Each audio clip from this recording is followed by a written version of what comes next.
मेरा नाम है हरिया, मैं काम करता हूँ बहुत बढ़िया, खाता हूँ खाना और रोज गाता हूँ गाना। अरे यार, आज तो बहुत देर हो गई। इस खतरनाक जंगल को देखकर तो मेरे हाथ पैर ठंडे हो गए हैं।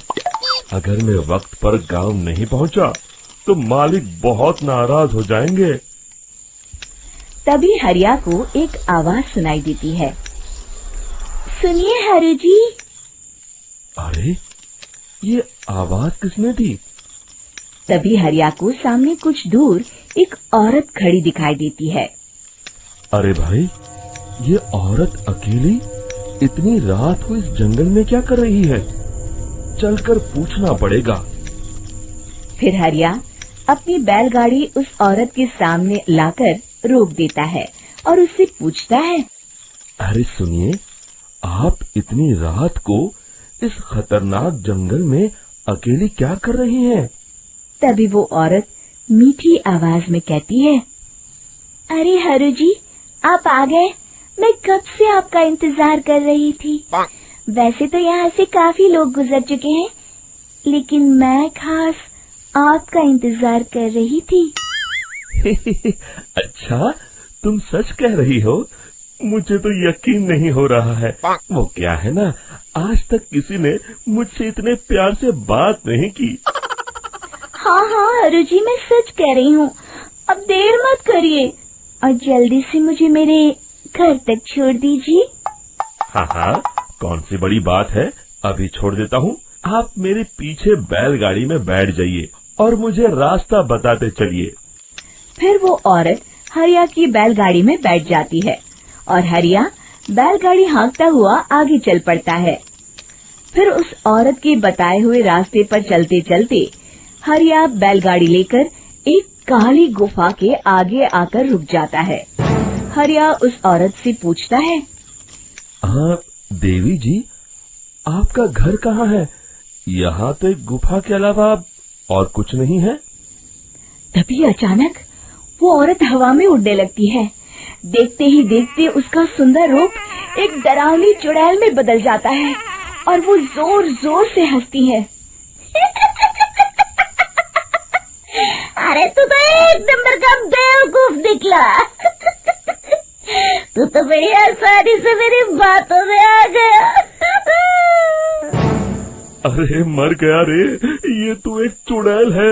हे भगवान बचा ले, ये तो बड़ी डरावनी दिखाई दे रही है।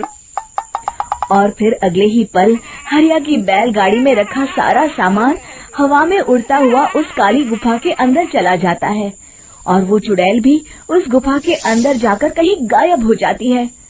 हरिया ये नजारा देख बुरी तरह घबरा और परेशान हो जाता है। अरे, ये चुड़ैल तो मेरा सारा सामान लेकर गुफा में गायब हो गई।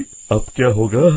अगर मैं गांव खाली हाथ गया तो मालिक मेरी अच्छी खबर लेंगे। मेरी इस बात का कोई यकीन भी नहीं करेगा।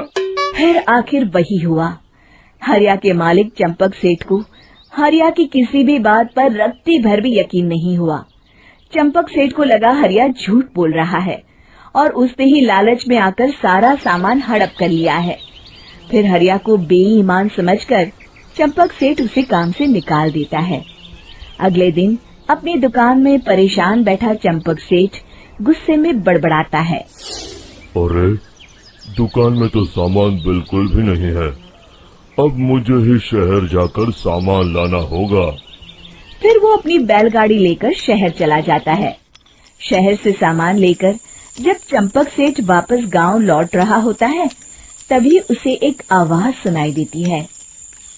चंपक जी, ओ चंपक जी। अरे, ये तो कोई मेरा नाम लेकर मुझे पुकार रहा है। फिर उस रास्ते में वही औरत खड़ी दिखाई देती है। फिर क्या था, हरिया की तरह चंपक सेठ भी उस औरत के पास अपनी बैलगाड़ी लेकर जाता है और वो भी उसकी चिकनी चुपड़ी बातों के मुंह जाल में फंस जाता है।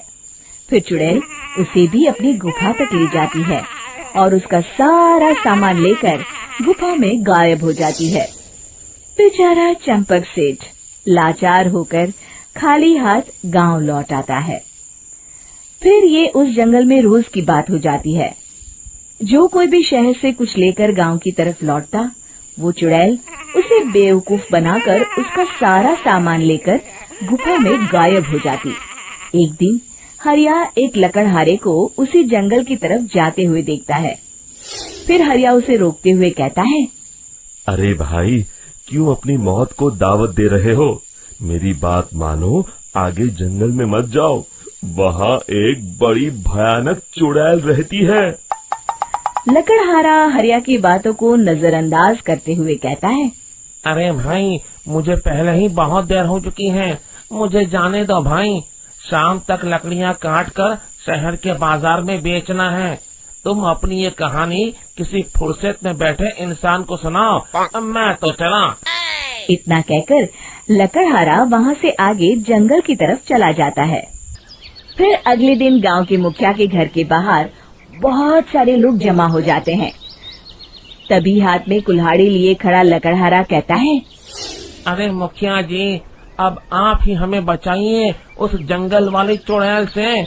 हमारा सारा काम तो शहर से ही होता है। अरे मुखिया जी, उस चुड़ैल की वजह से तो मैं पूरी तरह बर्बाद हो गया हूँ। हम सबको मिलकर उस चुड़ैल का कोई इलाज करना पड़ेगा। तभी भीड़ में खड़ा वीरा कहता है, आप लोग चिंता मत करिए, कल से वो चुड़ैल किसी को नहीं लूट पाएगी।